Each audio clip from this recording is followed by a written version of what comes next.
with the conference finals getting more intense and interesting as the Houston Rockets have a legitimate chance at knocking off the Warriors. James Harden drew up a facial one-handed slam on the face of Draymond Green, setting the tone for a second quarter comeback and giving his team the confidence to seal Game 4. It was the most vicious dunk of the 2018 postseason thus far, and arguably the best dunk of James Harden's career. What's up guys, my name is Wilson. There have been a few memorable dunks over the course of these playoffs. When Giannis drove baseline and posterized Al Horford, the Greek Freak also drew a facial on Aaron Baines, elevating all the way up with the crazy extension.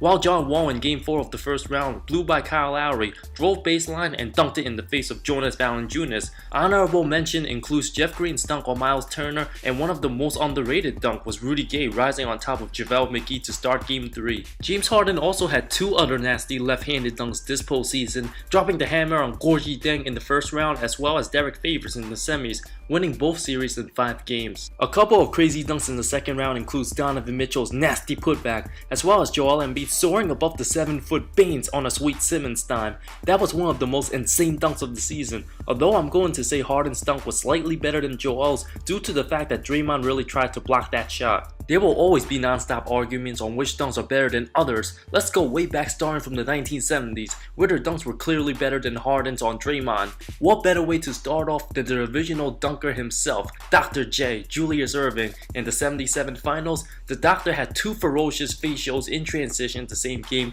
gliding over Bob Gross, as well as the iconic dunk in the face of Bill Walton. One of the best Dr. J moments in NBA history. The Showtime Lakers had plenty of highlights, where James Worthy drawing down on Cedric Maxwell in Game 3 of the 84 finals was the dunk that stood out most in my eyes. How about the human highlight film in 88 against Boston, Dominic Wilkins soaring back for the putback slam? There are no words to describe how crazy that was. In the 90 finals, Clyde Drexler dunking over the top of Isaiah Thomas in Game 2 was probably one of the most underrated and forgotten dunks in NBA Finals history. 1991, Michael Jordan jamming in the face of Patrick Ewing. MJ had one of the most incredible moves with the hesitation dribble, faked out his defender, slammed it right in the grill of Ewing as he was trying to block the shot. That dunk was one of the most iconic moments during the Knicks-Bulls rivalry, which leads us to 1993, Game 2, Eastern Conference Finals, one of the best slams in Knicks history. John Starks drew down the facial over both Horace Grant and Michael Jordan. Because it was such a pivotal moment late in the game and one of the best moments in Knicks postseason history, Starks soaring to the basket was very unexpected. A moment the fans at the Garden will never forget. Even after Jordan retired for the first time, superstar Scottie Pippen smacked the hammer on Patrick Ewing the following year. One of the nastiest dunks you'll ever see. That Pippen dunk is regarded as one of the biggest posters in NBA history. Also in 94, Kevin Johnson of the Phoenix Suns in the semis, late in the fourth quarter, climbs the ladder, drawing it down on the great Hakeem Olajuwon. The Dream literally had a whole foot on KJ, which made the dunk even more special. While 2 years before, Shawn Kemp delivered his most famous highlight along with the post-dunk celebration, slamming in the face of Alton Lester. As he goes down, Kemp immediately pointed to him. In case you guys were wondering, the date, April 23rd, 1992, Game 1 of the first round against the Warriors. Somebody must have called the ambulance after that. You can't forget about the most physically imposing player in NBA history, Shaquille O'Neal, where in 1998, he destroyed Calvin Cato in Game 1 of the first round. How about Game 7, 2000, Kobe to Shaq on the crazy one-handed alley? Although Shaq didn't dunk on anybody, that moment punched the Lakers a ticket to the NBA Finals, a defining moment for the best 1-2 punch in NBA history. Just beautiful. If you thought those weren't enough, Shaq demolished Dikembe Mutombo with this dunk in the 0-1 finals. Even though Dikembe was about to commit the foul,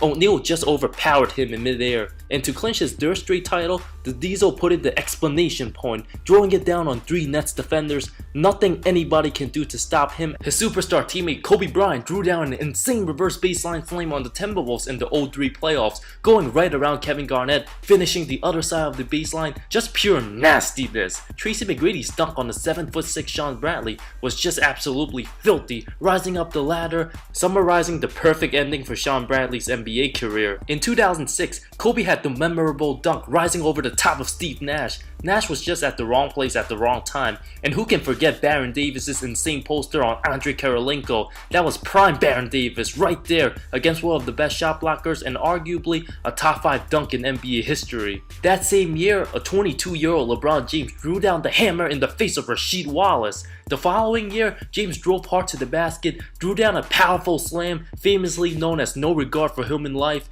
the famous phrase for play-by-play announcer Kevin Harlan. The power behind that slam, whew, forget about it. There was quite a bunch in 2011 where Kobe Bryant took one dribble and destroyed Emeka Okafor at the rim. That was 32-year-old Kobe Bryant getting up for that one. James Harden's former teammate Kevin Durant exploded for a massive throwdown over 7-footer Brendan Haywood in Game 2 of the conference finals. Who can forget about young Derrick Rose erupting to the basket, slamming one over Joel Anthony? That dunk was just a thing of beauty, especially in slow motion. It was incredible how amazing D Rose was before his injury. 2013 Eastern Conference Finals, the rising star of Paul George was born, just abusing Birdman Chris Anderson at the rim for the powerful flush. Manu Ginobili's dunk on Chris Bosh in Game 5 of the 2014 Finals was as crazy as it gets. The 36-year-old Manu at the time gave San Antonio all the momentum, never looked back, knocking off Miami in dominating fashion. Just last year, we all remember LeBron demoralizing the Raptors right from the start off the Kyrie Irving alley for the left-handed slam.